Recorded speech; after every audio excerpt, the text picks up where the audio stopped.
Et en Allemagne aussi, les migrants font la une de l'actualité. Le pays pourrait en accueillir jusqu'à 800 000 cette année, soit 1% de la population du pays. C'est un record, c'est plus que prévu et beaucoup plus que l'année dernière. Bonsoir Adrien Godet. Le gouvernement parle de défis en Allemagne. Ce qui est sûr ce soir, ces chiffres risquent de relancer un débat déjà vif sur la question outre-Rhin.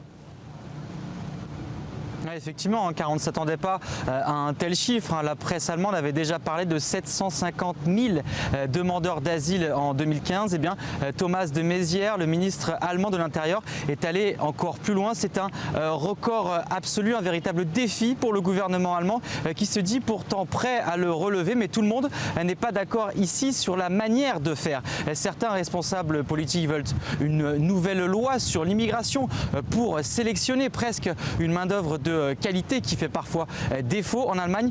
D'autres sont complètement opposés à un tel dispositif pour préserver cette cohésion sociale. Il faut le dire, depuis quelques mois, les violences contre les foyers de réfugiés se sont également multipliées. Et puis d'autres responsables politiques conservateurs de Bavière demande simplement une différence de traitement, une différence d'accueil entre les réfugiés de guerre d'un côté et les autres réfugiés de l'autre. Thomas de Maizière lui-même s'est dit scandalisé par cet afflux massif de réfugiés originaires de Balkans, une migration économique scandaleuse pour l'Europe, a-t-il également ajouté, le ministre allemand qui demande désormais l'aide de l'Europe. Il demande à la Commission européenne de prendre ses responsabilités, de faire respecter la répartition des migrants entre tous les États membres, car il faut bien le dire aujourd'hui, c'est l'Allemagne qui supporte le plus gros du fardeau. L'Allemagne qui accueille aujourd'hui plus d'un tiers des demandeurs d'asile qui arrivent dans l'Union européenne.